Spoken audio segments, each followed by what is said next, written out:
Is that going to be? Sorry, I saw I hit the record because I hadn't done that Yeah. yet. So hi to everyone. Now you're opening to the world. Mm. Hi. Uh, Hello. Luke, you're number Hello, world. 59. This movie's number 59. You're whatever number you want to be. What number do you want to be? Number one, motherfucker. There we go. Mm. I want to be the very best, like no one ever was. I can't remember the second line. To catch them is my real test, to train them is my cause. Uh-huh. Uh-huh. Oh, I gotta go plug this shit in. I needed the second one to figure out the first one, to be honest. The first one is engraved into my brain, but the rest of it maybe not so much. Uh, Not engraved into my brain.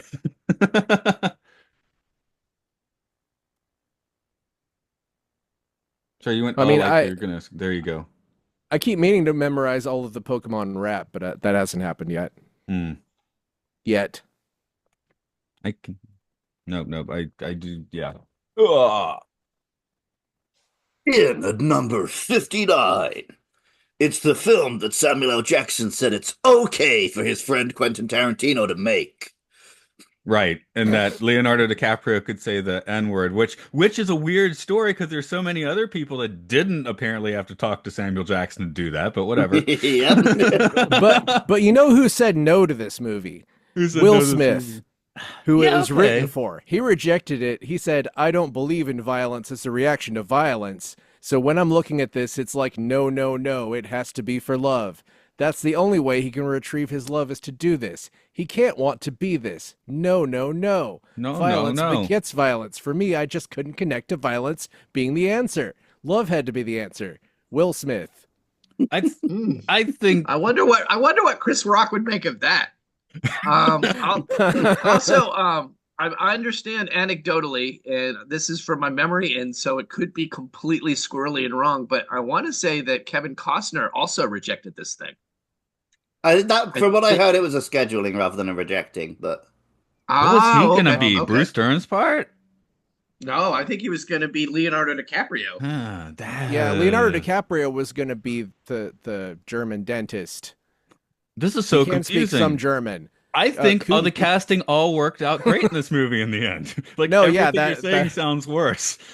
yeah, yes, like people love to talk about who was almost in films, but like who knows if that was ever more than a conversation in a Wendy's, you know? So, let me get the introduction out of the way. It's Films and Filth, a citizen camp of podcasting. We're looking at Django Unchained. This is Matt here. it's Mark.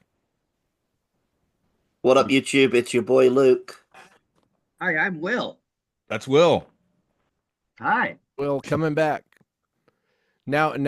Teetering your balance. You're good, two good, one bad movie at this That's point. right. Oh, yeah, That's the right. cheater. Usually, well, I mean, It's this one, rare. this one, this one could almost go either way, but we'll get into it.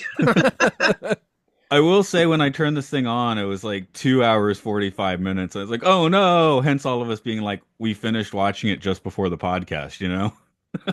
I mean, This has they were not a slow 2 hours and 45 minutes. They were just awkwardly timed for me. Yeah, and it's I was saying before we hit the record, it's one of those movies with like eight endings and Will, you Mm. were saying they all end in, all those endings end in like violent gun battles, right?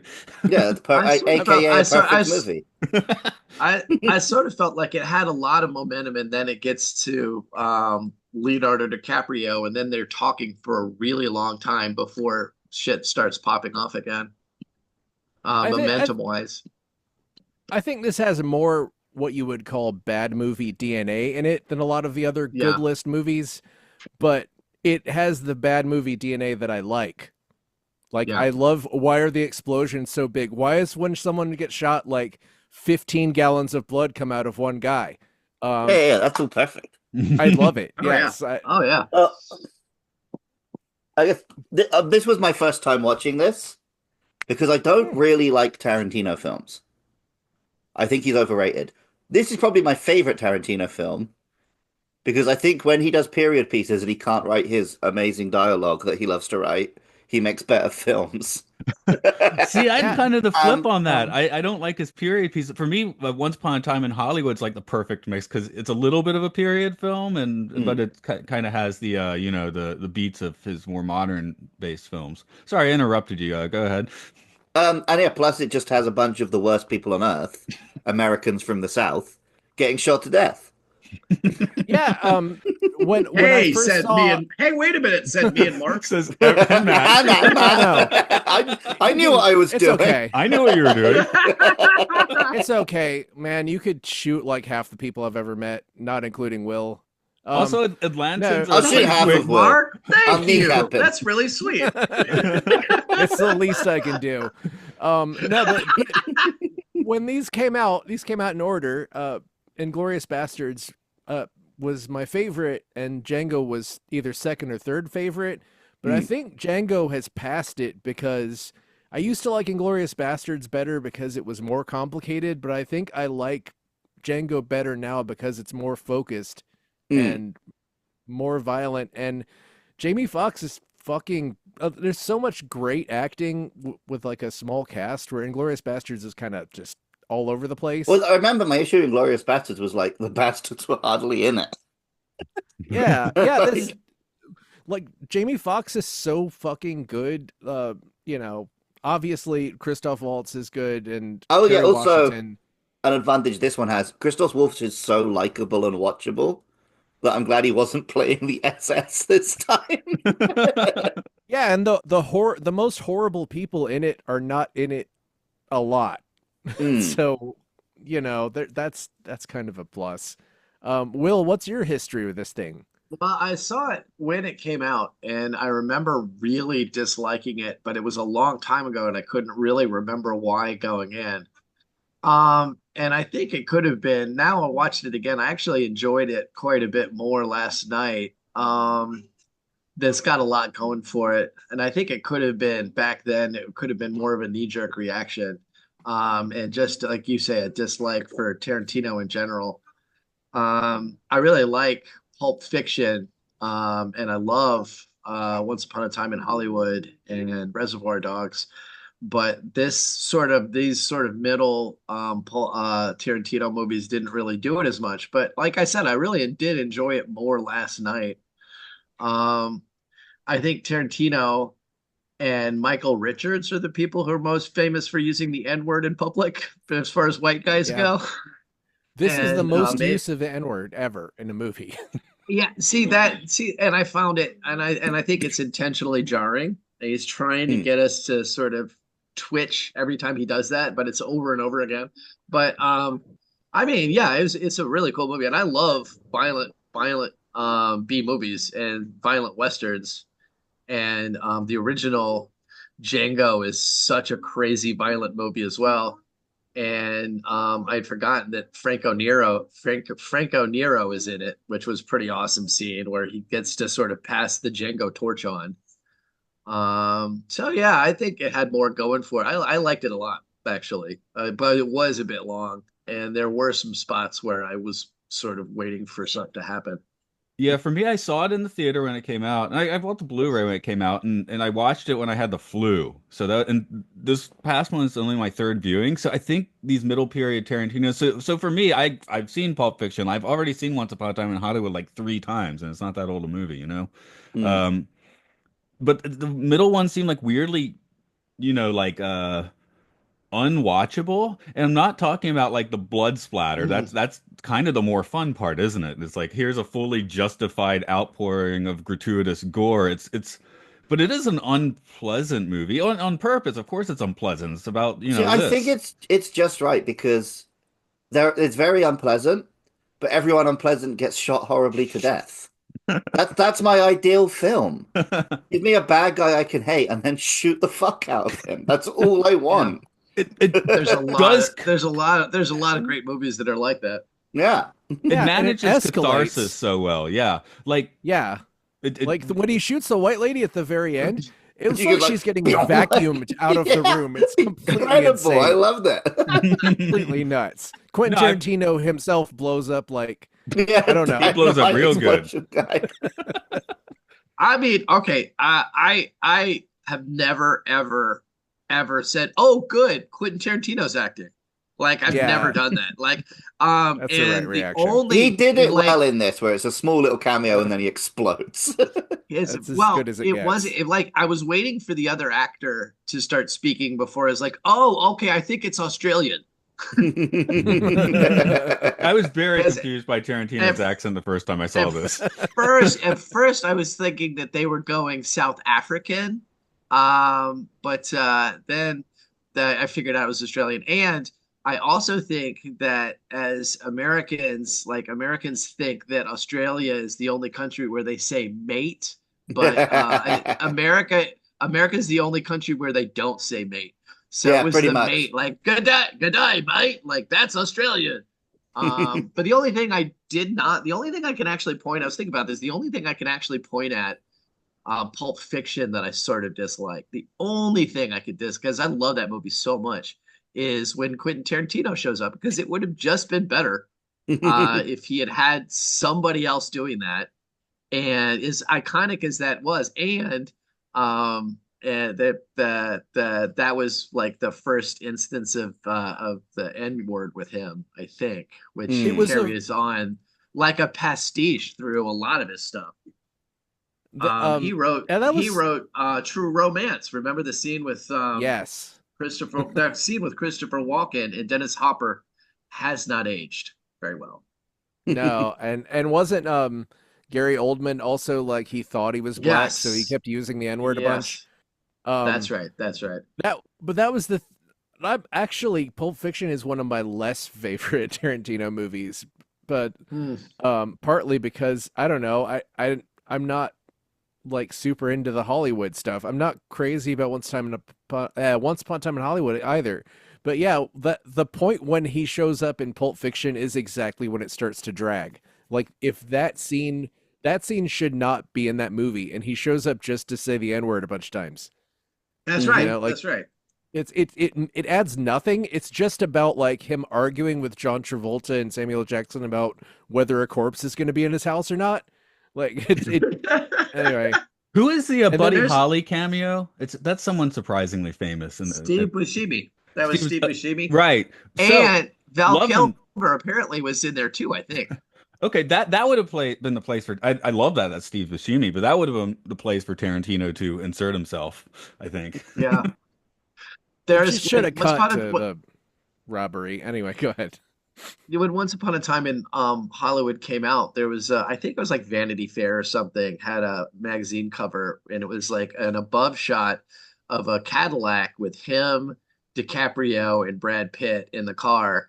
And Brad Pitt and DiCaprio are having no problem looking like they're very, very cool movie stars. And if you look at the picture, like Quentin Tarantino is squinting and trying as hard as he fucking can to try to look like he's this suave debonair, like he really does want himself to be cooler than he is. And I think that's maybe why he's so annoying to me. I saw that picture shared with like, imagine being in this photo and trying to pose like you're the handsome one. Right. Right. Right. I guess I wasn't. I mean, I was talking to Maddie a few days ago, and I proclaimed that Once Upon a Time in Hollywood is probably the best film of the 21st century so far. So I have it in much higher stead than you guys do. Yeah, I'll say this. Also, you're obsessed with like Hollywood history and stuff. Oh yeah, late course 60s, you think Beard that. Manson crap. Yeah. But the one thing that movie gets like dinged on a lot is the All Bruce Lee thing. 6 Transformers films came out in the 21st century. You're insane. But the Bruce Lee thing, I found out later that it's like Bruce Lee apparently talked a lot of shit about stunt people in general, and Tarantino loves stunt people to the point where he, basically almost killed Uma Thurman having her do a stunt. But it's like and then wrote an entire movie about how he felt guilty about it. But yeah, I do think that's if Bruce Lee really was like talking a lot of shit about stunt people, then yeah, he kind of deserved to get taken down to peg even after death. So like whatever. It was cool watching Brad Pitt like beat the shit out of Bruce Lee. Well, as we're talking about viciously. Go ahead, Will. Oh, it's funny how hero worshipped he is. I mean, like I love Bruce Lee and I love his movies, and I live in Hong Kong. Yeah. There's a big statue of him here, but I've been to his. We have a museum of Bruce Lee stuff here, which is awesome. But yeah, he was a guy who was in movies and knew how to fight really good. He wasn't Gandhi. I would Yeah, go to I the mean, Jackie Chan museum. yeah, Jackie Chan is a lot more humble about that sort of thing. Like he's always admitted, like if he was in a room with Van Damme, that Van Damme would destroy him or whatever. But yeah, I love Bruce Lee too. You can't not love Bruce Lee. But stunt people are like among the least appreciated and most killed I movie mean, maker people. You know what I mean? it's outrageous, but they're finally bringing in a stunt Oscar after Mission Impossible is finished. Yeah, it's insane how long like most of the stunts that there are probably less stunts done now because of Than CGI ever, and all yeah. that shit. Well, as we're talking Uh, about Bruce Lee, Brad Pitt, Once Upon a Time in America, Mark, why don't you give us the summary for Django Unchained? all right, I tried to find a way to make this as annoying as possible, and I think I kind of did it. A man named Django is among one of many slaves being transported by the Speck brothers. In wanders an innocent-seeming degentist named Dr. King Schultz. He's secretly also a bounty hunter. He murders them and frees the slaves. Django, however, is the one with the information that King needs about overseers called the Brittle Brothers. He offers Django $75 and his freedom if he helps him track down the Brittle Brothers. After passing through a town where King kills even more people, they find the Brittles at Big Djaddy Bennett's plantation. Django kills two of them and identifies the third, who King then dispatches. Django then tells King about his wife, who's named Broomhilda and speaks German. King is German You himself, could have so said he's touched. the joints. The Germans. He is touched and offers Django to work with him through the winter and then go and find Broomhilda. After getting much better at killing and reading and everything else, Django shows up with King at the plantation of Calvin Candy under the guise of two slave owners. They initially keep up a ruse that they're there to buy slaves to use for fights, but a slave named Steven is extremely loyal to Candy and extremely good at noticing that Django and Broomhilda know each other. Candy calls everyone's bluff, and this results in King shooting him, and Candy's bodyguard Butch kills Schultz, and Django kills a lot of other people. However, Steven and Overseer Billy Crash have taken Broomhilda hostage, so Django has to give up. He's sold to Australian jerks who he tells about the bounties they could hunt.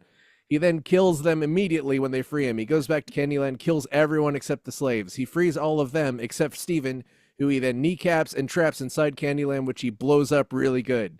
Django and Broomhilda ride off into the violent sunset. It's nighttime, Mark. There is no sunset. At night. It's always sunset somewhere.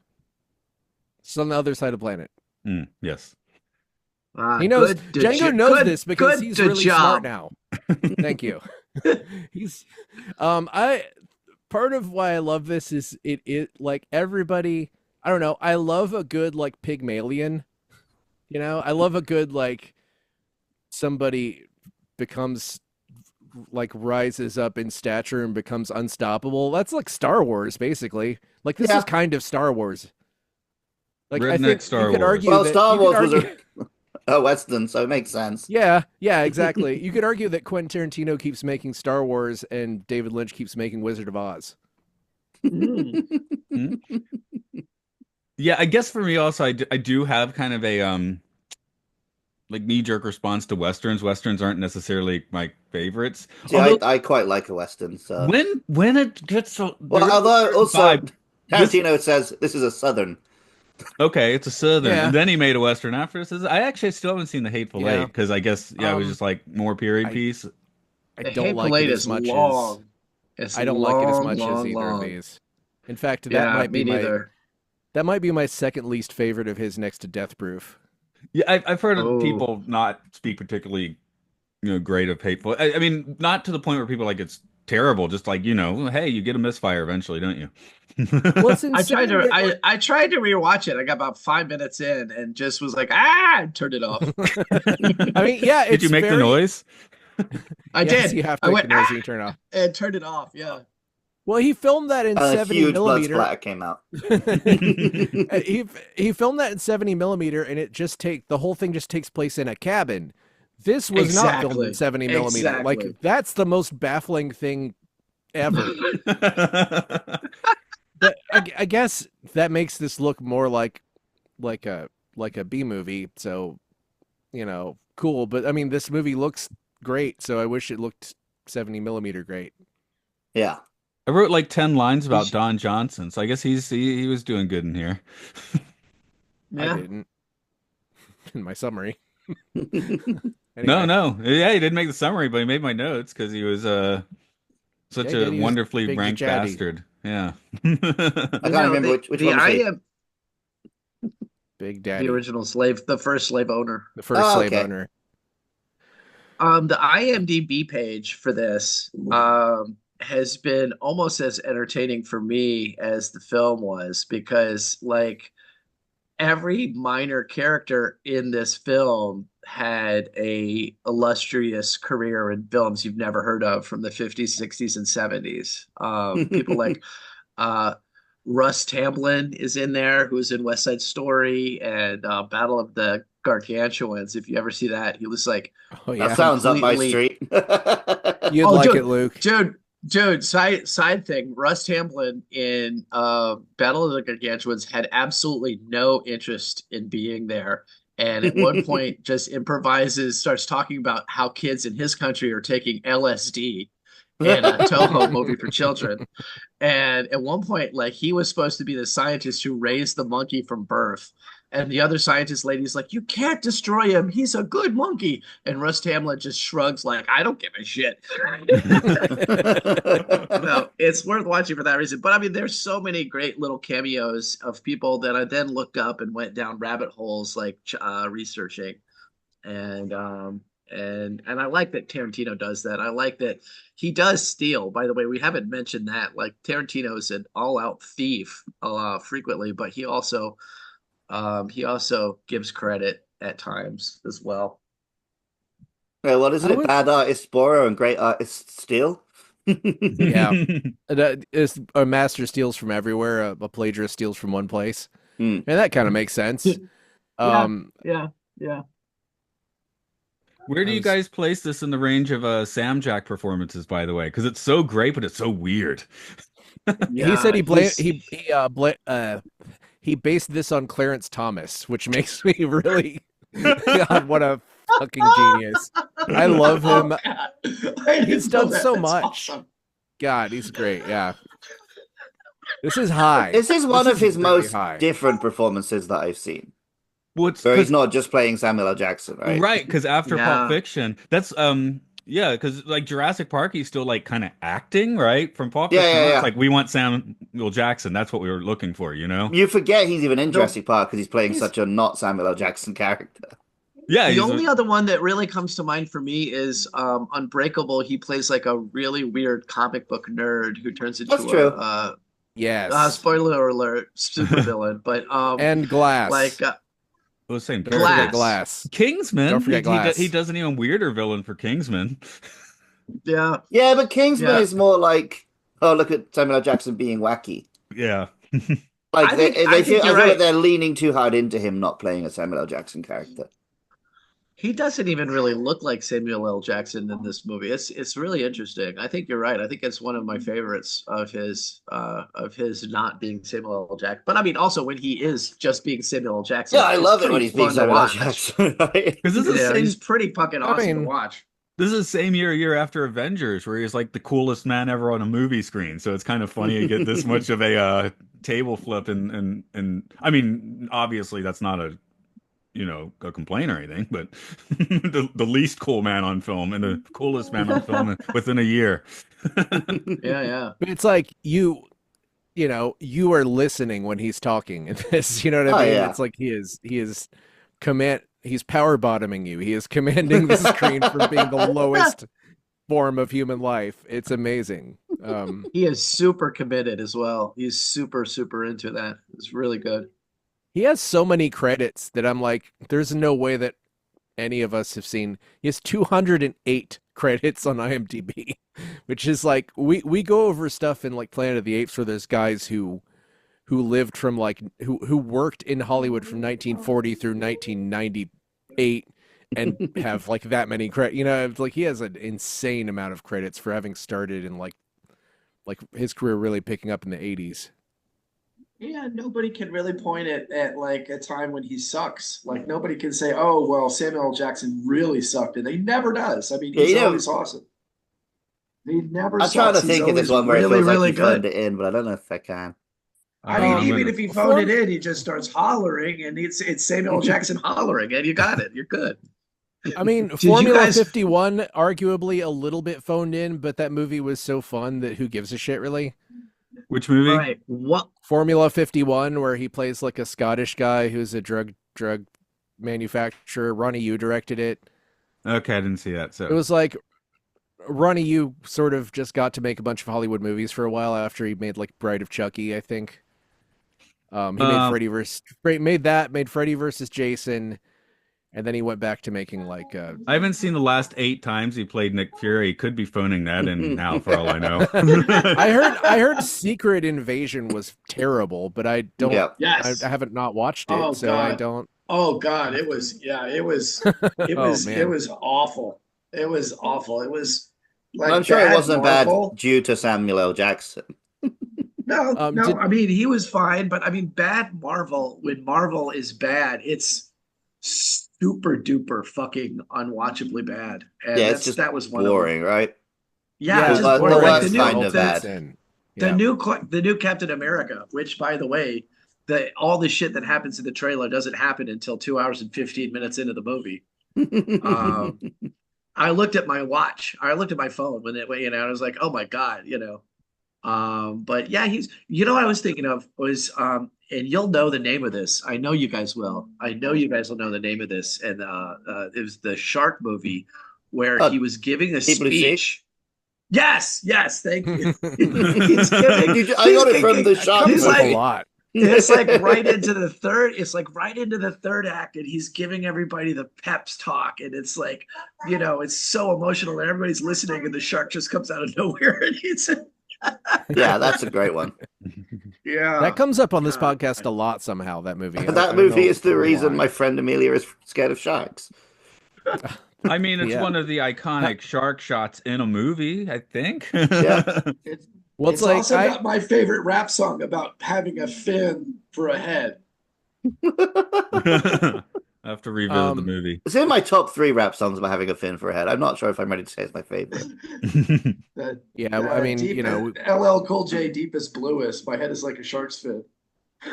I miss like why has our society fallen so far that we don't have like rap songs about what the movie is about at the end of movies, because that was peak. Has anyone seen Glass, the movie Glass, the sequel to Unbreakable? Okay. I haven't even seen Split, which people said was good. I need to Yeah. rewatch Unbreakable again too, because I haven't seen it since opening night. Split is so good it's worth watching all 3 of those again, but Glass is extremely weird because a lot of it is just like these fucked up superheroes with weird powers just kind of running around and yelling at each other. And it's a weird one. So, but Samuel isn't the Jackson ending does just commit that to his thing. Bruce Willis falls for the same shit again? I think he dies. Oh, spoiler. Yeah, what I think he heard is that he dies just dies sort from of- the same thing he almost dies for in the first film. Everyone dies at the end. But the best thing And there's about that only movie is that there's only one little boy that can see him. well, the best thing about that movie is that James McAvoy, who plays Split, when he dies, he like cycles What? through like 20 personalities, and it keeps cutting to what's her name doing reaction, like just doing sad reaction. Anya Taylor-Joy, it keeps cutting to her doing like looking sad, and it keeps cutting back to him doing different personalities dying, and it lasts for like 2 minutes. That sounds like a joke, but it really happens. That sounds amazing. It's so I amazing. gotta see this movie. It's watch like it. he said to the director, "Hey, I need a new demo reel to send to production. Can I just do all of them in one scene?" Exactly. That's funny. And I could not tell whether it was just the same shot of Anya Taylor-Joy repeated. But man, definitely. I want to if you're take listening that to this and you're scene curious, and then edit like every death scene from a movie ever, just always cutting back to Anya Taylor-Joy. Luke, let me take my mask off, and then it cuts to Anya Taylor-Joy, and then when I was watching it cuts to a black and white Anya Taylor-Joy. When I was watching it, I was like, man, this is what people will laugh about like 50 years from now. I feel like I'm just experiencing a once in a lifetime event. Anyway, Django Unchained. Oh yeah, which we haven't talked about for a while. Well, does anyone know what a Polynesian pearl diver is? Do I want one? I think that is. He said it has a lot of rum in it, so I don't know if I want one. If it's black rum, I'm okay. Things. White rum makes me feel sick. Oh yeah, it does depend on the rum. It's got to be dark for me. When I was 18, I drank white rum and Dr. Pepper on a trampoline, and it's the worst I've ever felt, and I never want to drink white rum again. Oh, you did it to yourself. Yeah, everyone has one drink like that, right? All right, that's exactly you guys how ready? an 18-year-old drinks rum. Okay, here we go. This is some real bullshit. 1.5 ounces Puerto Rican rum, 1/2 ounce Demeria rum, 1/2 ounce Jamaican rum, 1 bar spoon of Velvet Falernum, 1 ounce orange juice, 3/4 ounce lime juice, 3/4 ounce Pearl Divers mix, which the sidebar is 1 ounce of sweet butter, 1 ounce honey, 1 teaspoon simple syrup, 1 dash cinnamon, 1/2 teaspoon of vanilla syrup, and 1/2 teaspoon of allspice dram. This is a shitload of rum and sugar. Ice. This is the kind of shit I was doing during the pandemic. I was making these elaborate drinks like this, just sitting by myself and pretending that I was being social. Well, as Luke watched me do, I looked at several drinks along those lines and then chose the Manhattan. So, do you think they would do that at Trader Vic's? Do you think they would actually, if you showed up and said, "I want a Polynesian pearl diver," they would say, "Oh, coming right up." Yep, they would. I mean, what the fuck? Don't you want a zombie or a Mai Tai?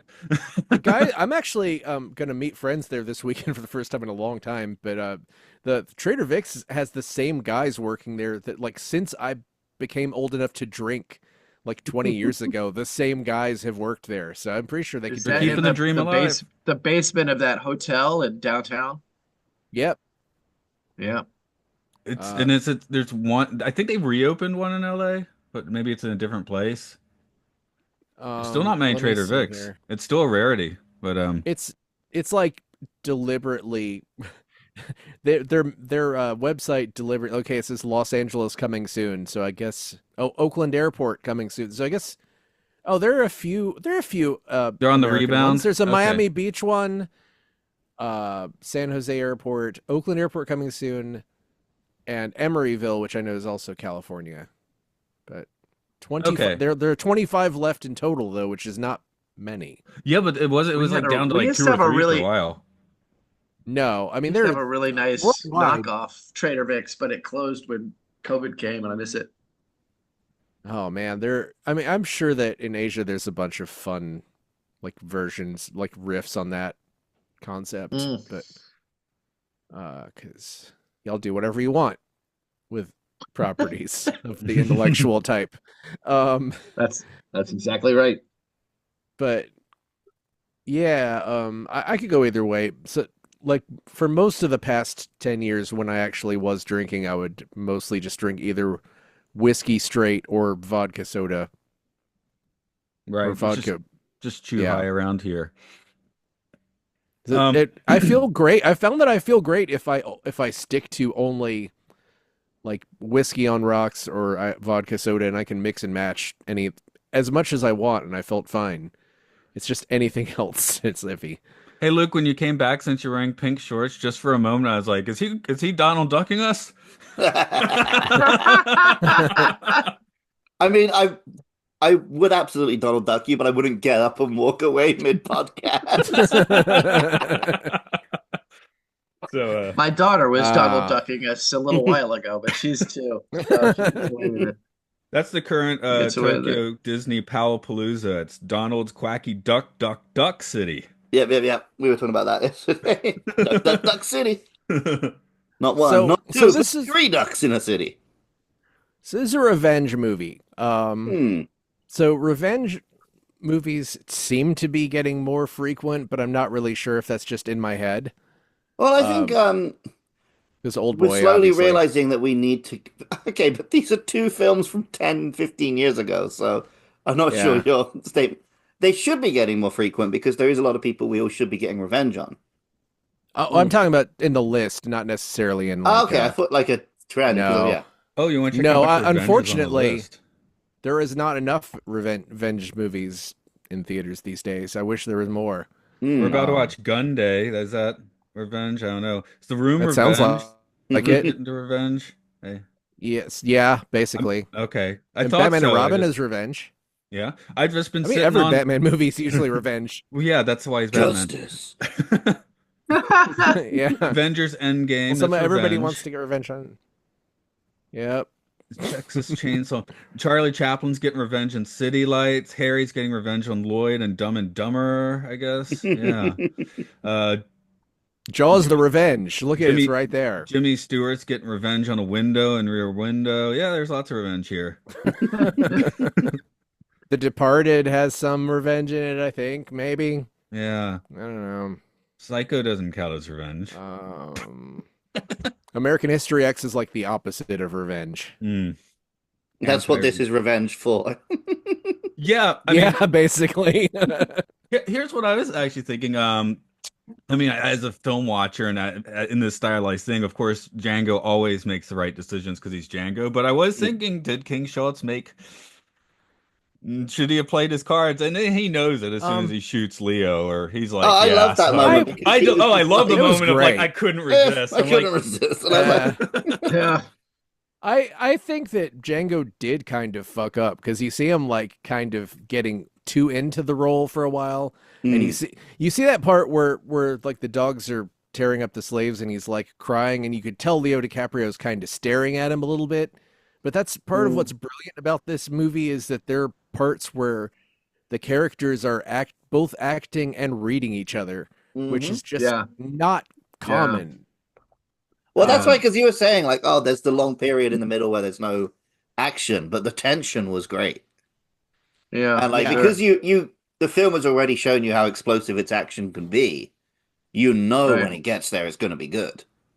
So that Right. whole scene. But I was reading, apparently Tarantino has, like, another 90 minutes that were cut, and he wants to release it as a 4-part miniseries. Huh. Which I kind of think would work, because I think one of the reasons I like this film was because I split it in half and watched half yesterday and half today. Because it is kind of in chunks. And I That's think it would actually actually- work really well as a series. I actually I was the only person who hated the first section of Kill Bill when it came out. Everybody was crazy about it. And I was like, I don't know. It just didn't work. And then I watched both of them when they both came out and loved it. So I Interesting. think there's something to what you're saying. I think because the first one just wasn't complete. It felt like a bunch of fight sequences that weren't really as motivated until you get to the second installment, and you can sort of get a lot more into the history and the motivation.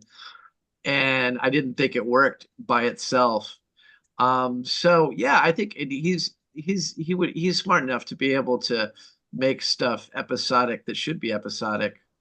I felt The Irishman should have been episodic, for example, but it was like one movie. I think it would have worked better as a few different ones. So I'd like to see that. Isn't he only doing like one more movie though? Am I making that up? That's what he Apparently says. so. That's what yeah. he says. Just like but Hideo it's- Kojima's doing one more game, and Yeah, so is doing one He's more. making his last movie. Yeah, he's Yeah, made his yeah, last yeah. movie like 5 times now. I've seen Ozzy Osbourne's last tour like 3 times. Oh my God. Dude, I mean, he made the goodbye song that was like "Mama, I'm Coming Home" in 1993. That's like so long ago. It was so long ago. I saw him on that tour, and then 2 years later, I saw him on what was called the Retirement Sucks tour. And I love Black Sabbath, and I love Ozzy, and I know that he's not in great health. And now when he says this is probably the last tour, he probably means it. But I mean, also, you only get to say that so many times. I mean, that's starting So, to be reviews on these guys. Like, oh, I saw ELO. Jeff Lynne's getting tired and old. I guess it was nice to see them. I saw the Stones. Keith Richards can barely play because he's arthritic now. But hey, I saw the Stones. You know? Yeah. Well, one of the worst times I ever had was seeing like Rocky Erickson live, where like he was forgetting things, like just like zoning out. A lot of times his band members were like having to sing things for him. But like most of my friends were like, can you believe how good this is, amazing. I'm kind of like, this is making me fucking sad.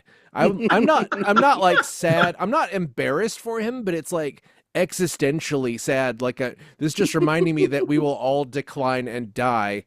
And this guy is like probably doesn't really entirely know what's going on. And it made it, I don't know. I just feel like either everybody was talking themselves into something that I wasn't feeling, or I just felt differently than everybody else. Mark, if you want to relive your sadness, go find a recent video of Frankie Valli performing. Oh no, I That's know. what I know about this. I was just thinking the same thing. Absolutely. They sort of wheel him out. I heard him referred to as an animatronic by someone. Oh Yeah. my god. It's like, I mean, if he he's doesn't need having the money, fun, does he? Does he need the money? I guess he could need the money, but I guess his I'm sure grandchildren and the people, the executors of his will, need the money. So yeah. I think that on some level, just performing is a drug, and like I love doing karaoke, even if I like shit the bed and my voice goes out. I still like doing it, but Don't shit in the That's karaoke true. box. I'm not literally shit, not yet. But maybe if I do it as long as Another decade or two, yeah. No, but that's I don't want to see whatever Ozzy Osbourne is doing, because I remember seeing him like kind of really shaky on stage in a video probably like 20 years ago. I'm just like, man. Is Iggy Pop Like- still killing it? Iggy Pop was Iggy amazing Pop. when I saw him about 10 years ago. For what it's worth. I danced with Iggy Pop when he played at the Roxy years and years ago. Got up on stage with him. It was awesome. Hell yeah. But yeah, he does it. He's older than, this is what always fucks me up. He's older than George W. Bush. Yeah. Which means he's older than most of the presidents. When George W. Bush was president, I like, somebody pointed that out to me, and I was like, no fucking way. But he looks like he's really old, but he still does it with his shirt off. And he said he had his last stage dive, I think, 10 years ago, and there was a news story about it, like, because he went to stage dive, and 10 years ago he was already a pretty old guy, and nobody fucking caught him. And he's like, all right, well, I'm not doing that anymore. Yeah. But I mean, he's still Iggy Pop. He still gets out there and rocks his ass. He's still Iggy fucking Pop for sure. Does Jamie Foxx do concerts? I know he does Maybe. music. I think he had Yeah, a music 'cause, thing. I recently saw a quote from Jamie Foxx about why he's called Jamie Foxx. He said he would go to like these big open mic events, and there'd always be loads and loads of dudes, but not that many women. So the women would definitely get their names called up. So he just picked a gender neutral stage name. So that they would try calling him up. He had that extremely problematic character in In Living Color, which was still pretty funny. But yeah, she was like, I can't remember, Wanda something. There's a lot of that on Living Color that didn't. But yeah, really problematic. Yeah. But Jamie Foxx, if you guys ever watched the movie, Wim Wenders movie with Harry Dean Stanton, Paris, Texas. Right. It's sort of a movie about a guy who starts out in the beginning of the movie. He's wandering the desert and he's comatose and he's completely catatonic, rather, and he can't speak and he's just lost.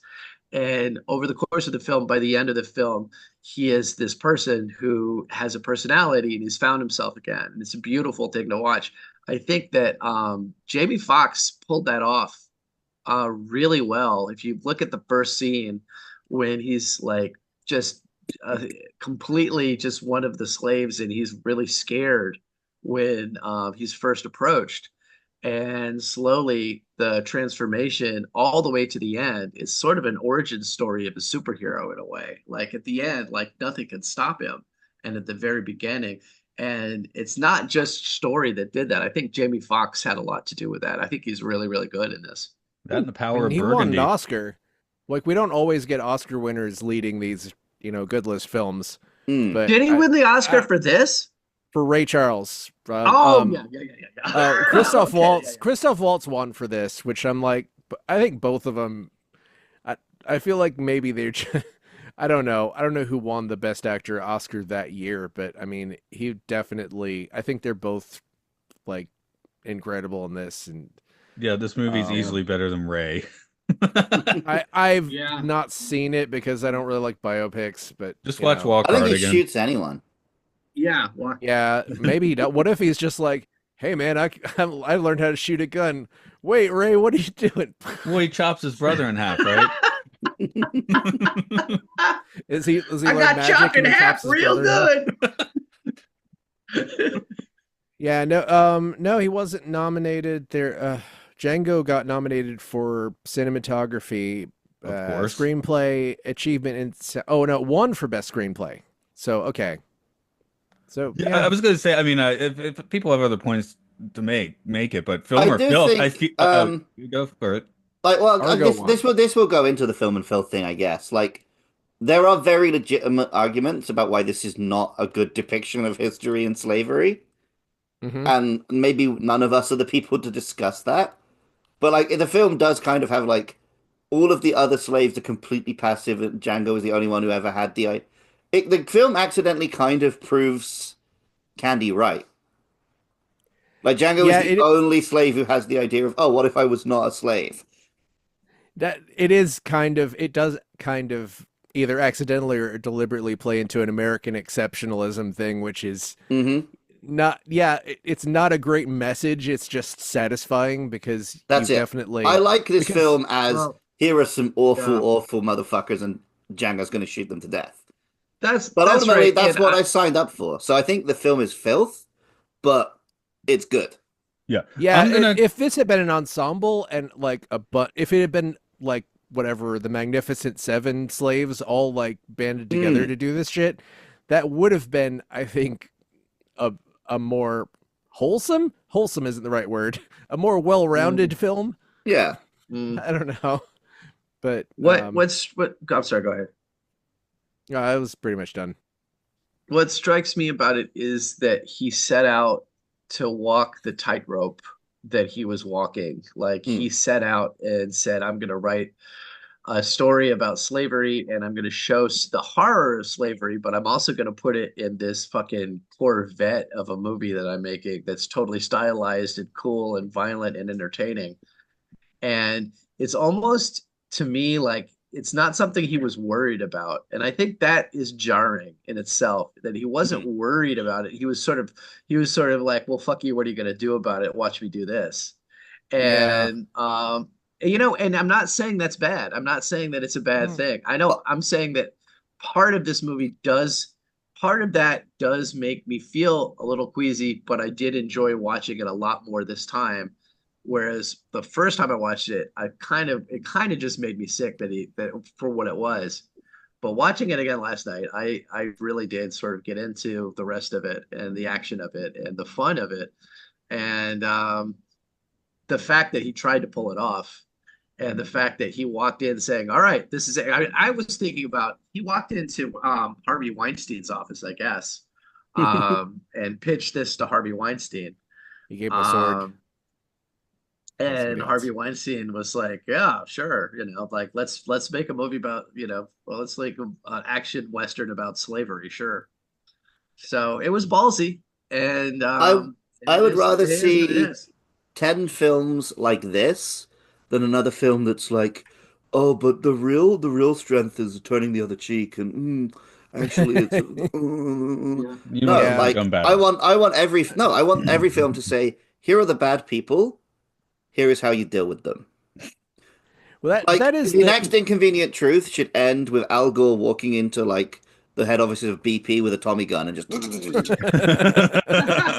I mean, that is one advantage that Inglourious Bastards definitely has over this, is that the Americans in that film are just dumb and they succeed by just being like determined.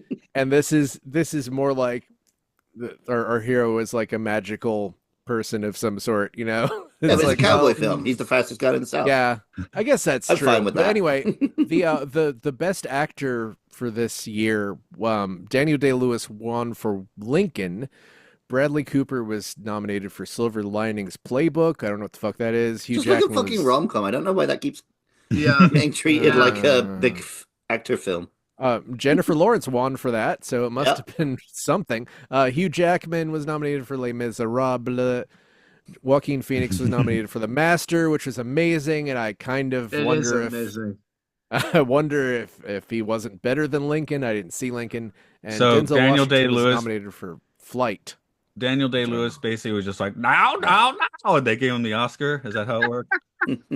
That's Yeah, that's looks accurate. like- That's accurate because I mean, Joaquin Phoenix in The Master like becomes another person. He's amazing in that. He is in like I mean he convinced me more that like if he had have died after that movie came out, like it would have been more convincing than like Heath Ledger dying after Dark Knight because he was so he was so fucked up in that movie. Like it was amazing. But you know the other guy in The Master died. So So yeah, Philip Seymour Hoffman. did. Philip Seymour Hoffman, yeah, he died. It wasn't So, I like don't right know. after though, was it? It was several years after, right? It was a couple of years after. Okay. It was close-ish.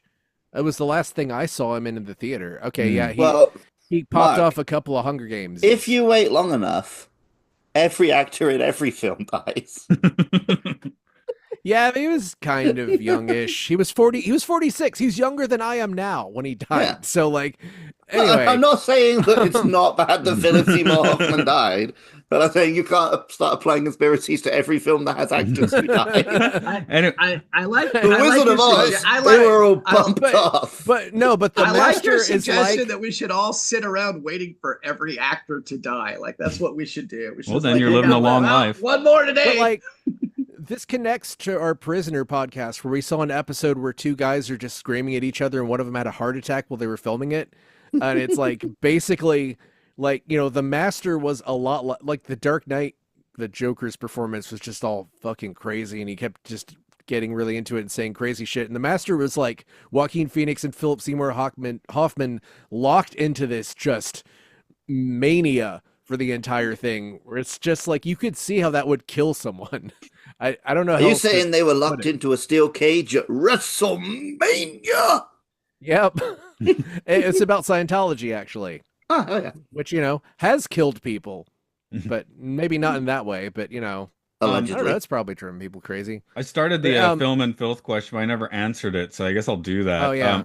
I'm kind of following. I think I have a similar trajectory to Will, where I probably liked it more than you the first time I watched Django, and then could appreciate more. But yeah, like for reasons you were saying, it makes it like not very rewatchable. But watching it last night, and I was watching it, you know, like left side of the screen is the movie, right side of the screen is me taking notes, but it still just has such a filmic feel. Like I'm watching on digitally on my laptop, and it still feels like it's on film, you know. So that counts for something. It comes up with that crazy font at the beginning, and you're like, this looks like a film. So it looks Yeah, like a music film at the so beginning much. is from the that music at the beginning is from the original Django, by the way. Yeah, I figured. I know Enrico Morricone did the music here, and he didn't like what Quentin Tarantino did with his music, so he swore he'd never work with him again. And then he worked with him again in Hateful Eight and won an Oscar, which I think was his first Oscar. Really? I At the always age of- forget at the age of that whatever age he was. He only died a couple years ago. Yeah. He had a long he made it for a while, but I don't know. I love So, the original. score. Film and filth for me both. It's Okay. both. It's the whole podcast. Yeah. If you watch the original one, we open in a scene with this cowboy walking through the desert, and he's dragging behind him a coffin with a chain over his shoulder. He's just dragging this coffin through a sandstorm, and he comes to a town. And that's how the movie starts. He's this stranger who comes into town dragging a coffin with him through the desert. And it just gets crazier from there. I really recommend. It's been a solid 25, 30 years since I've seen the original Django film, but I remember watching it and just being like, holy, we actually used to watch it over and over again at Movies Worth Seeing when I worked there, when that was still around. So Man. yeah, like with slow nights, we'd be like, let's put on Django. It's such And a I might have crazy, seen it. crazy movie. I might have seen it while shopping for or looking around for movies to rent and movies for seeing. That's Entirely not possible. impossible. I'm looking at Yeah. the director Sergio Corbucci's filmography, and it sounds, man, there are a lot of interesting titles here. The Evil Eye, Goliath and the Vampires. Ooh. Oh wait, these are writing credits. Ah, okay. Did he Um, wrote and directed a bunch of stuff? Weird. Hmm. busy guy. I have some good one-star This, reviews here. I guess I could start in with those. all right. Okay, not auf Wiedersehen, Tarantino, but rather goodbye. Normally, I avoid Tarantino movies as most of them are a pure waste of time. Having said that, I thought Pulp Fiction pretty original at the time it came out, but since then my tastes have probably evolved. My intention to rewatch it a few years ago ended with a hearty laugh and cease of those attempts in about 20 to 30 minutes. After that, I never watched any of his films, that is to say, until this garbage, in which Tarantino simply outdid himself. Without belaboring the points well articulated in the negative reviews, I will make just one comment. To describe this as stupid is a huge insult to stupidity. Even the talents of Waltz, DiCaprio, and Fox could not change a thing. It is a uniquely idiotic balderdash of that level. There's 8 Wow. helpful, 29 not helpful. That's from 2021. Okay. Uh, and there was one more I had in here that was worth reading, I think. Flip-flopping through hours of squirms and chuckles. While throwing money down a sinkhole will not employ an entire cast of coat hangers, it does compare to junk food. Ultra-violence, then a chuckle, then more violence, and a big ooh and a ha-ha. So forth it grinds until you cast an eye around the cinema to discover yourself surrounded by teenage minds caught in an emotional seesaw of an infantile relapse. And then our hero gets the girl in the end like a kick in the shin. I could also have fed the pigeons with the popcorn. Decoupled, what? Decoupled, I think is what they're trying to say. Narratives from this director are so last century. So Tarantino, that you would want to forget the many works he referencely endlessly, only to discover these for yourself. There's basically no way this piece of junk could have been saved by another director. As every element save the cinematography and costumes reek of sloppy work. I like Mm. how these kind of sound like they're coming from like King, right? Like They're Yeah. extremely balderdash, an verbose. emotional I was trying to seesaw, an I was trying to infantile remember the relapse. exact line to say, like, speak English, fancy pants, or whatever they Yeah. say at the start of the film. Yeah. What quotes did I write down? I wrote, where I just saw it and lost it. Oh well. Fuck with your eyeballs? What is that? I don't know. Okay, I've got a real bad one. Fucking One with my of the eye holes. worst, Yeah. number one of the worst movies ever. This movie is really one of the worst movie ever because it does not have any logic. When Just Calvin Candy once. asked Doc to just shake hand with him, the Doc shot him. What is the fun of shooting him now when he has struck the deal with you? And when he shot him, he didn't shoot the other man holding a gun who killed him. Very long and very boring. I should say it's a pure waste of time to watch this movie. I do not know how this movie got such a great rating on IMDb. In my view, this movie stands nowhere. It's better to watch a Hindi dramatic movie than to watch this movie. Moreover, I do not appreciate the death of Doc in this movie as he was one of the best characters in this movie. I totally see it as a waste of time. So no fun in watching this, guys. 1 out of 9 found that helpful. Okay. Yeah, Huh. I think for this one I definitely prefer the ones with like 25-cent words, I think. Oh my God. Wow. This one has just the same thing repeated twice, once in Italian and once in English. Ideological film of the extreme left, which encourages the creation of hatred between races. 2 out of 18 Huh. found that helpful. Yeah, this film is filth because it is anti-white propaganda. This is actually a racist film to me. Yeah, they're encouraging slaves to be racist. Hmm. That's horrible. Flat sarcasm for anyone who didn't get that, by the way. Hey, we can edit around you saying that. I mean the part where the sarcasm What? part. No. We can No, edit I do out where not you said consent. the N-word all those times, Mark. Don't worry.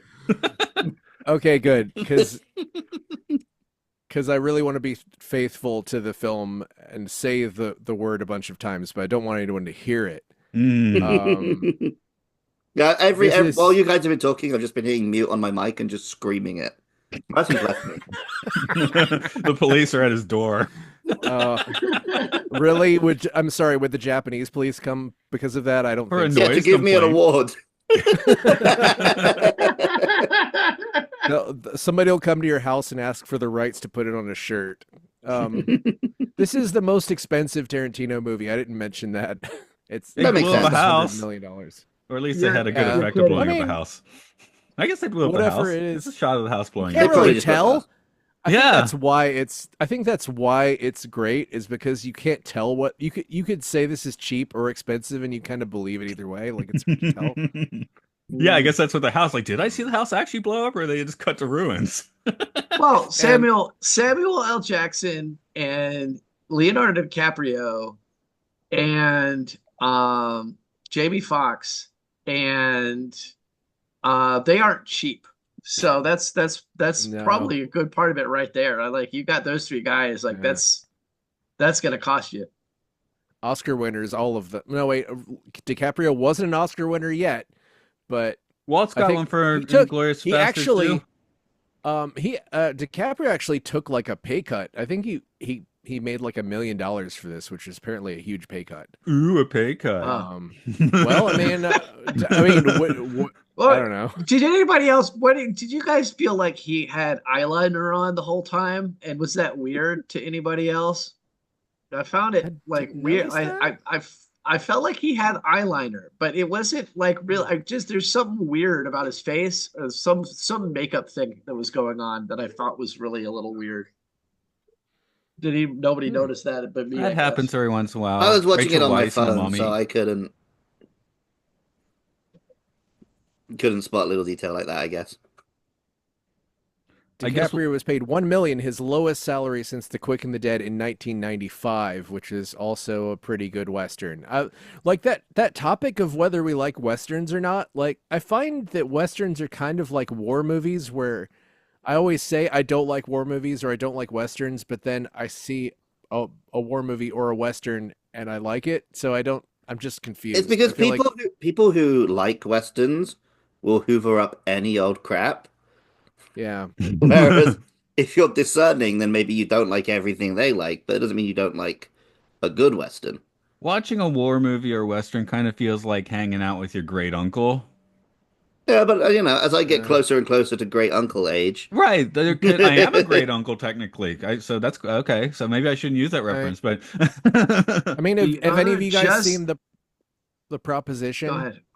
Which is the Yes. the Western that Nick Yes. Cave wrote. Yeah, incredible. That's Guy Pearce is in it. It's incredibly violent. It's very That's good. really that's a really good movie. That's a really good movie. A couple of mornings ago, I have the Criterion channel, and but I can only watch it on my phone.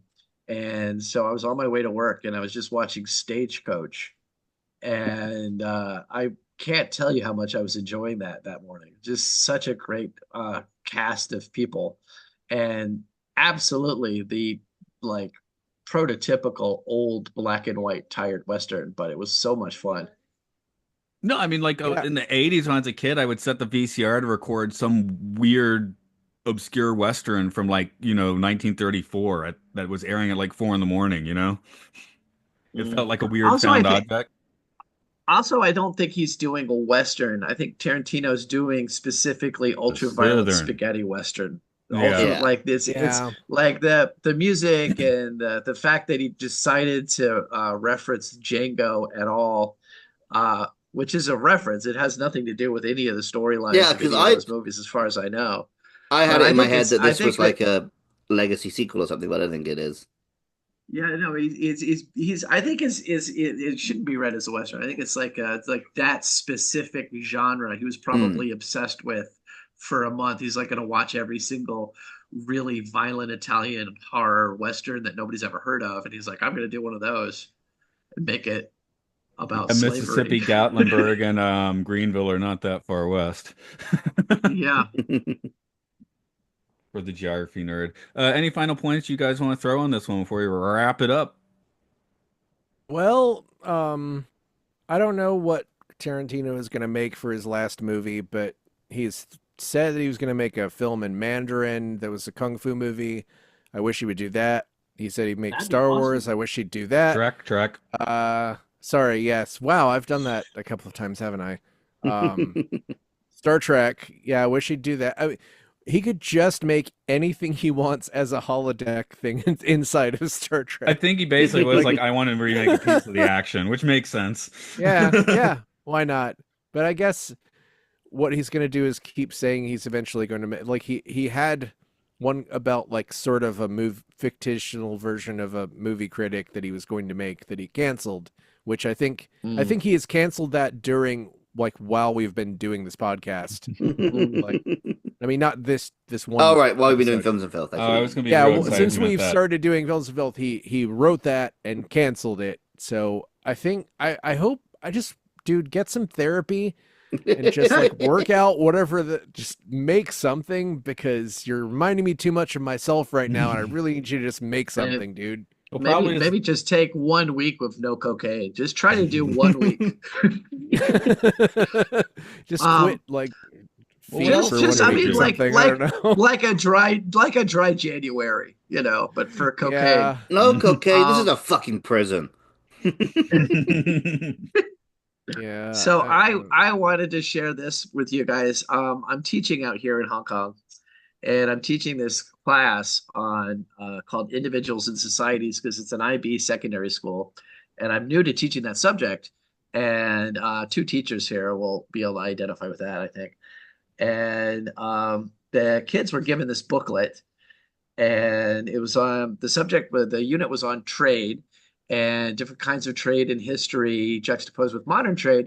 And we were studying, at one point we got into the slave trade, and I was at my desk and I was looking at what we would be doing in their little booklet that they had been given, and it talks about the history of the slave trade. And then at the end there is, and I'm not shitting you here, there was a table that the kids were supposed to fill in with benefits on one side and drawbacks on the other.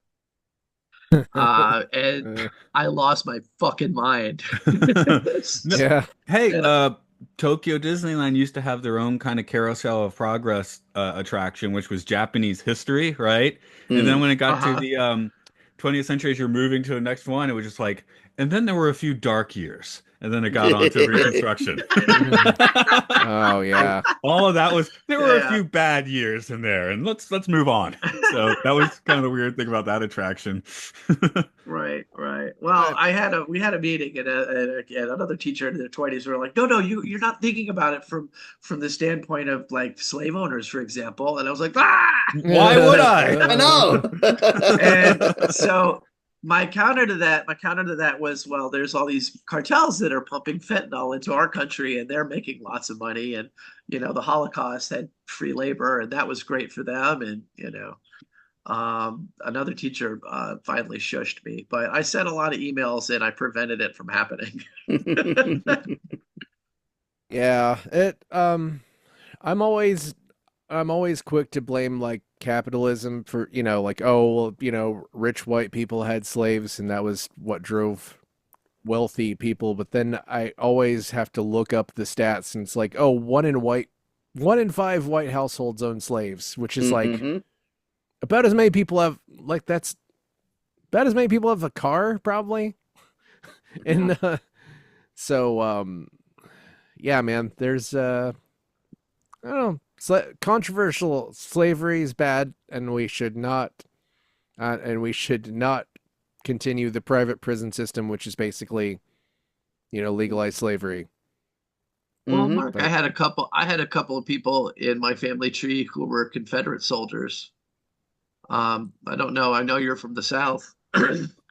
Yeah, I mean, some of my my mom's family tree is sort of like, I'm sure some of it goes back far enough in the South in general, where it's like I know, like I'm at least like close to 3/4 off the boat immigrant. But yeah, there's stuff back there.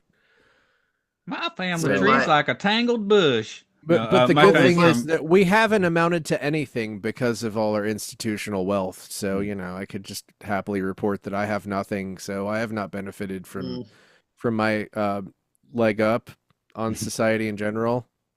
So, And if I can keep my squandering parents, everything.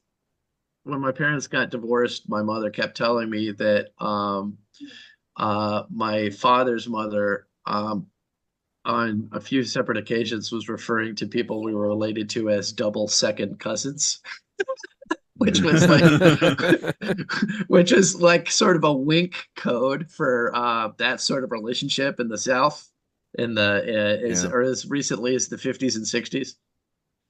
I mean, my grandmother's brother married my grandfather's sister, I'm not going to but think that's about they that. didn't. But they didn't intermingle. They just formed two different family trees out of the same two trees. Mm. Right. That's a But bush. yeah, it's yeah, they formed a bush. That's you know what, but what better? America's kind of fucked up, and what better time to talk about that than after watching Django Unchained, In the movie with the 2025. most N words ever in it, at 116 uses. I appreciated the European character being there to remind everyone that America was doing this long after the civilized world had banned it. Yeah, apparently that I was going to get into this, but it was just too much reading. But progressive Germans were frequently moving to the U.S. partly because I think Germany was headed in some kind of direction. The unification of Germany was happening like kind of right around this time, which led to all sorts of inglorious bastardy things eventually. Right. But I'm like, there technically wasn't a Germany. It was like Germany's Prussia pretty and young. yeah, there was like it was like an ethnicity, but then there was not a German state, and nationalism was kind of a thing that was developing around there. Like, we should have a Germany. But you, Germans you should have listen to their the own flags. same you listen to the same Behind the Bastards recently as me, right? Yes, of course. I was trying to lightly borrow from it, but Yeah. yes,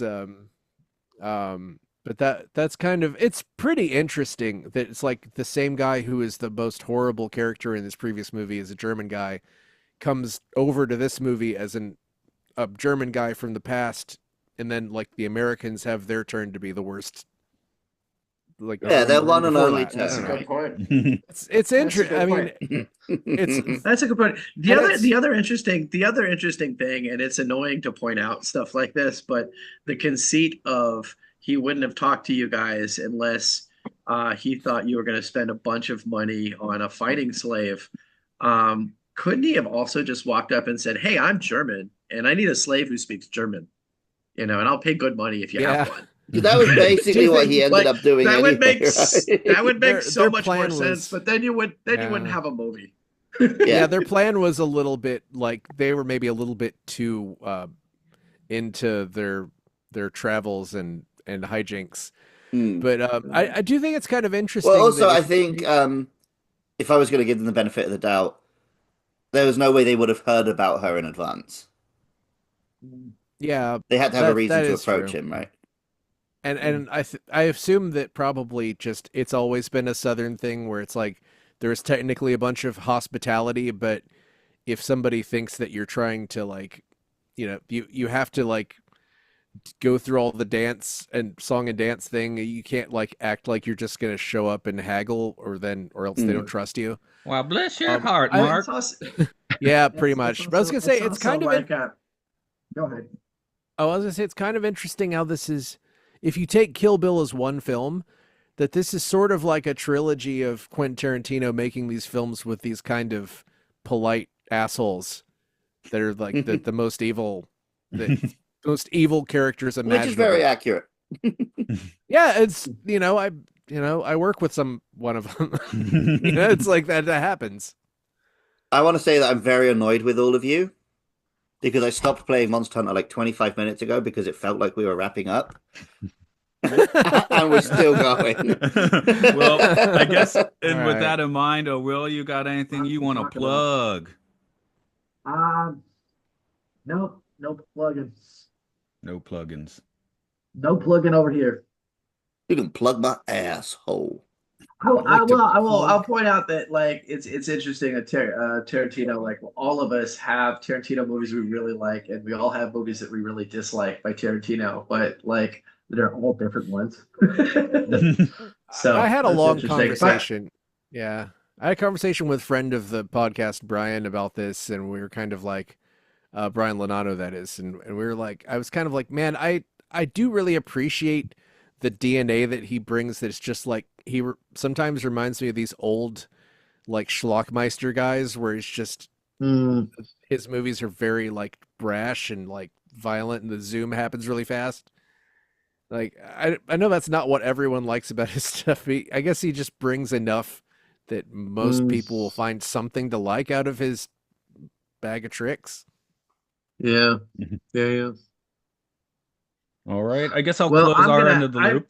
Go ahead. need to go. I need to go chase my daughter. It's really nice talking to you guys. Thanks for having me. It's been groovy. Thanks Yeah, for thanks for coming. Always a pleasure. popping And in. Absolutely, absolutely. All right. Well, everybody, be nice to your slaves, oh my and God. That's probably not good and enough. I'll talk to you later. Bye-bye. All right, see ya. Yeah, All right. shoot your slave masters. There we go. Yes. Yes. There you go. I don't think Leonardo I don't DiCaprio know. really has slaves, by the way, but I don't know. I think that it was just a character, but I don't know. Maybe he does. I don't know. It All right. See you later. depends on how you depends on how you characterize his girlfriends that are under 25. But I don't know. On that note. All right. All Peace. right. Thanks, All right, guys. yeah, take care. Thanks for What coming. up? And if you would like to become Leo DiCaprio's under 25-year-old kids, I can't even say it well that way. Hi, we're at podcastiopodcastius.org. If you want to support this crap, we're on Patreon at the same name. We do Time Enough Podcast on the Twilight Zone. Podcast 1999, we're talking about Planet of the Apes, Luke Loves Pokemon, Monster Mash, Game Show, finished. That was enough. Thank you. I couldn't keep it together. Well, just to quote the know. previous year's Oscar winner, Django, fuck yourself.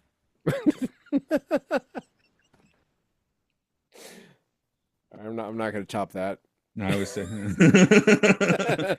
I just have to make sure Argo is the previous year's Oscar winner. I believe it was. Was that actually a line in Argo? Yeah, Argo, fuck yourself is what they say when they hang up the phone in that movie. Oh. Actually, it's the same year. Shit. Oh yeah, Argo won the actual Best Picture. Oh shit! Well, I was even closer. Well, you and I should missed just it. you should go like overdub yourself saying same year. No. Yeah, people catch it. That's fine. Let me see what next week is. What? Did we schedule something? No, No. next week's. Should we check with somebody? I guess I'll hit stop since now we're talking about contacting guests. Okay, so bye to Patreonies, Patreonos. Bye.